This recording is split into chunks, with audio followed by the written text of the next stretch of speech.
அன்னை பார்வதியின் அருந்தவ புதல்வன், ஆடல் நாயகனின் ஆசை பாலகன், அன்னையும் பிதாவும் அகிலமென்று அனைவருக்கும் உணர்த்தியவனான விநாயகர் 32 வடிவங்களில் காட்சியளிப்பதோடு இசைக்கருவிகளை வாசிப்பது போன்றும் நடனங்களை ஆடுவது போன்றும் பல ஆலயங்களில் வீற்றிருந்து அருள்பாலிக்கிறார். இவர் இல்லாத ஆலயங்களும் இல்லை, அரச மரங்களும் இல்லை என்றே கூறலாம்.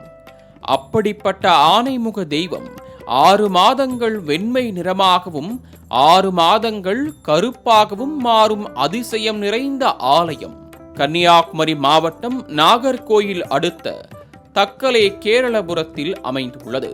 கேரள பாணியில் கட்டப்பட்ட இந்த ஆலயம் 12ஆம் நூற்றாண்டில் கட்டப்பட்டது என்றும் இங்குள்ள அதிசய கல்லால் ஆன விநாயகர் 2300 ஆண்டுகள் பழமையானது என்றும் கூறப்படுகிறது.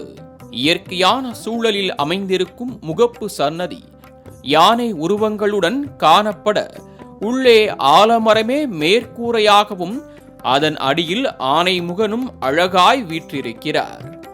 இந்த விநாயகர் விக்கிரகம் தை மாதம் முதல் ஆனி மாதம் வரை வெள்ளை நிறத்திலும், ஆடி மாதம் முதல் மார்கழி மாதம் வரை கருமை நிறத்திலும் காட்சியளிப்பது ஒரு அதிசய நிகழ்வாகவே கருதப்படுகிறது.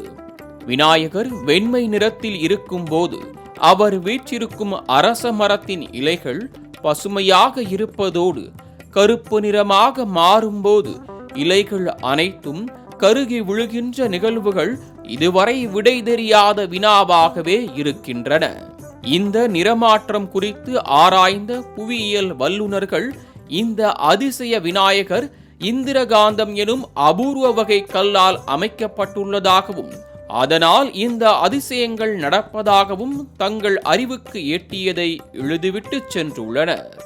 இந்த அதிசய விநாயகர் இங்கு வந்த வரலாறும் சுவாரஸ்யம் நிறைந்ததாகவே கூறப்படுகிறது.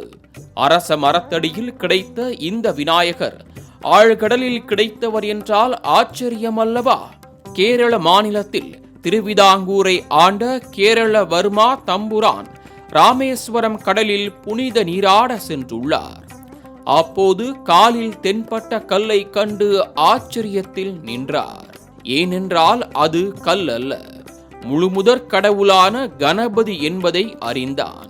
அக்னி தீர்த்தத்தில் கிடைத்த அந்த 6 அங்குலமேயான அதிசய தெய்வத்தை கேரளபுரம் என்னும் அரச மரத்தடியில் வைத்து பூஜித்தான்.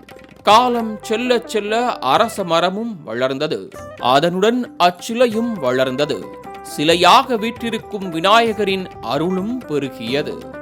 இன்னும் இங்கு நடக்கும் அதிசய நிகழ்வாய் விநாயகர் சிலை வெண்மையாக இருக்கும் நாட்களில் ஆலயத்தில் உள்ள கிணற்று நீர் தெளிவாகவும் விநாயகர் கருப்பு நிறத்தில் மாறும்போது நீரும் கருப்பாக மாறுகின்ற அதிசயம் நிகழ்கிறது.